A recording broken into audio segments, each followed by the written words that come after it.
scale, the variety, particularly on Guardians of the Galaxy, is something I'd never seen before.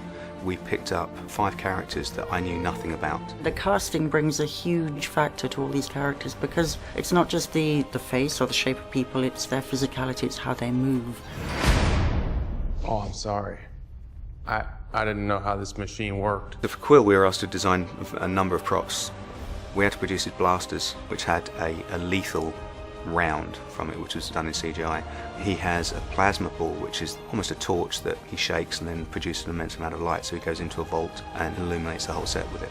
I always feel that the weapon's got to be part of the costume. If they're wearing a weapon, it belongs, and that's particularly a case with Quill. Surrounded by the biggest idiots in the universe. Gamora is a new character, so she had to have a sword, but she had to look quite sleek. Zoe being cast brings a huge amount. You've obviously got a very beautiful actress with an amazing body, so that means you can take it in many more ways than maybe you would otherwise. We produced something that was probably only about 12 inches long, which clipped to her belt. You looked at it, you didn't quite know what it was. And then with CGI's assistance, she flicks it out, it turns into a full-length sword. Metaphors are gonna go over his head. Nothing goes over my head.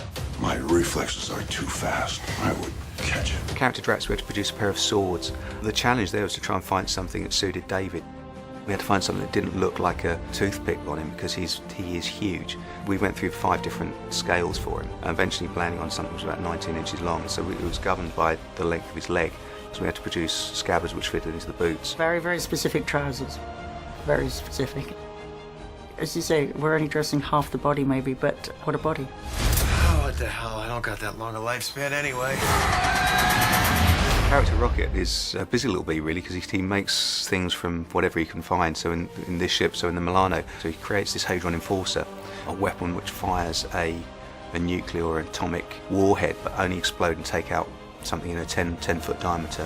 That was probably the most difficult prop we had to make, because it had to be made so to fit Quill, Drax, and Rocket to assemble it. And we also made this tiny little weenie bomb, which again he's supposed to be making up just from spare parts. I think it's very exciting, you know, when people actually come on the set for the first time and you see, you know, everything coming together.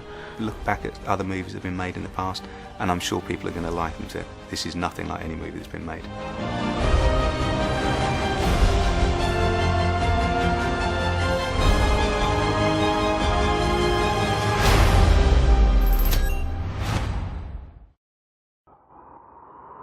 Marvel, your universe.